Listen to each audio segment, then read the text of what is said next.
This training covers the federal OSHA required components. It's important to note that site-specific information cannot be included in an online training. Please follow up with a supervisor if you have additional questions regarding site-specific information, as well as anything that might arise directly from this training. This training is divided into 9 sections. There will be a short quiz following each section. After watching the entire video and completing the 9 quizzes, a certificate of completion will be generated. The first section in this training covers the background of bloodborne pathogens. On December 6, 1991, OSHA's Bloodborne Pathogens standard became the law. This is a regulation that prescribes safeguards to protect employees against health hazards related to bloodborne pathogens, also known as BBP.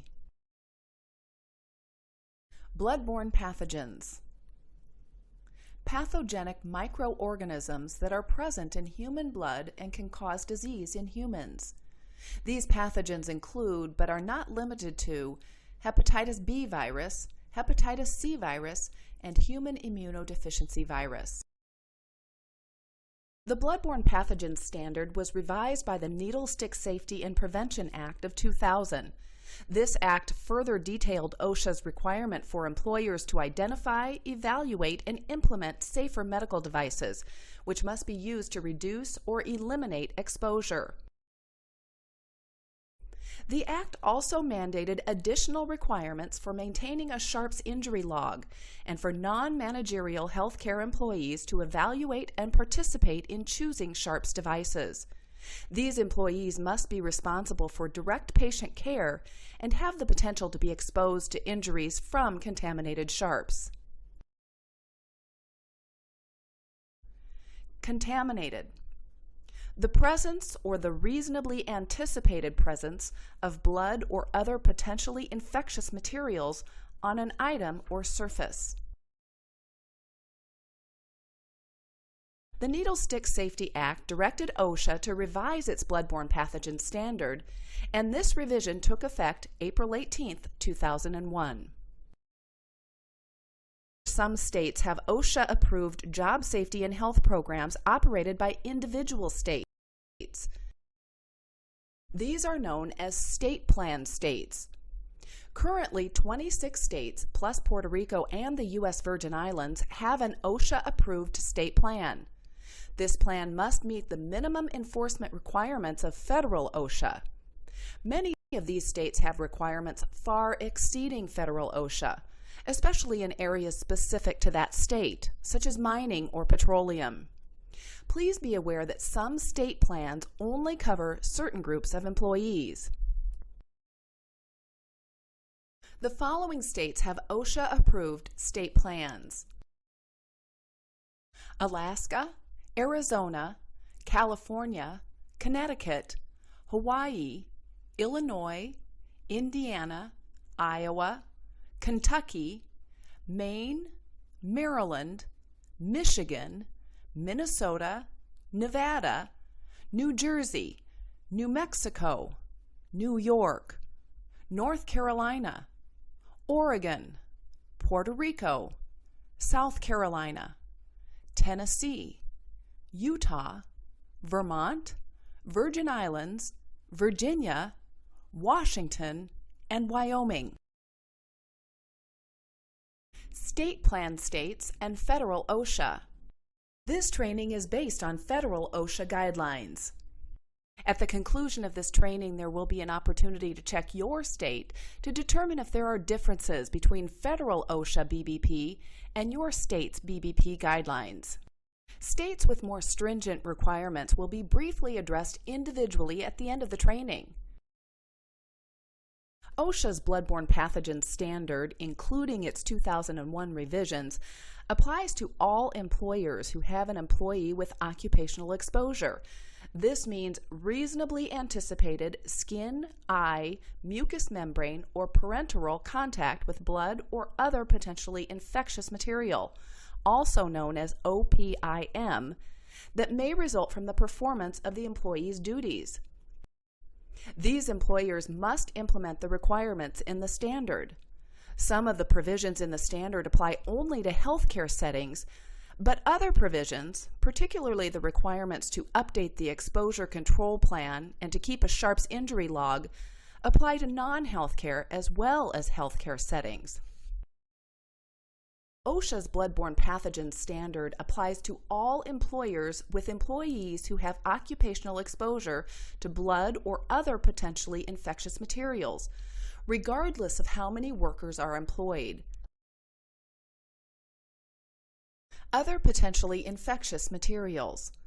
This list includes vomit, only if visible blood is present; feces or urine, again only if visible blood is present; saliva in dental procedures; semen; vaginal secretions; cerebrospinal, synovial, pleural, pericardial, peritoneal, and amniotic fluid; body fluids visibly contaminated with blood; all body fluid in situations where it's impossible to differentiate between body fluids; any pathogenic microorganism; any unfixed human tissue other than intact skin or organs; HIV containing cell or tissue cultures or organ cultures; HIV or HBV containing culture medium or other solutions; blood, organs, or other tissues from experimental animals infected with HIV or HBV.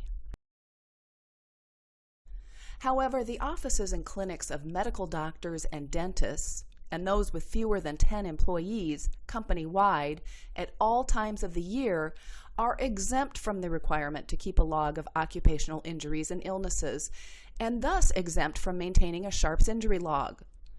All other applicable provisions of the Bloodborne Pathogens standard still apply. Please be advised that state plan states may not follow federal OSHA's exemption on the reporting requirement.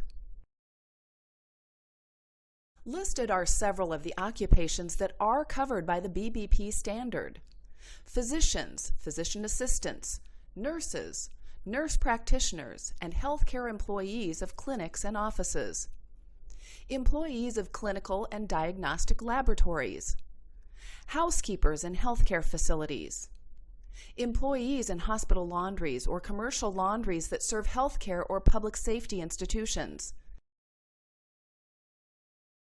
employees of blood or tissue banks; employees of freestanding clinics such as hemodialysis, urgent care, or family planning; employees of correctional institutions that have contact with other potentially infectious material, or OPIM; employees that provide emergency first aid;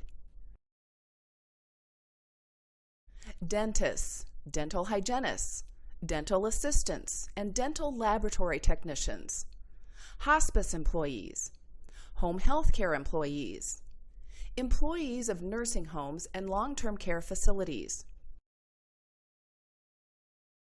employees of funeral homes and mortuaries; employees handling regulated waste. Regulated waste includes the following: liquid or semi-liquid blood or other potentially infectious materials; contaminated items that would release blood or other potentially infectious material in a liquid or semi-liquid state if compressed; items that are caked with dried blood or other potentially infectious materials and are capable of releasing these materials during handling; contaminated sharps; pathological and microbiological wastes containing blood or other potentially infectious materials; EMTs and paramedics; firefighters and law enforcement personnel. The Bloodborne Pathogens standard has a set of requirements that employers must follow. This set includes: provide a copy and explanation of OSHA's Bloodborne Pathogens standard; establish an exposure control plan and ensure employees have knowledge of this plan; update the exposure control plan annually;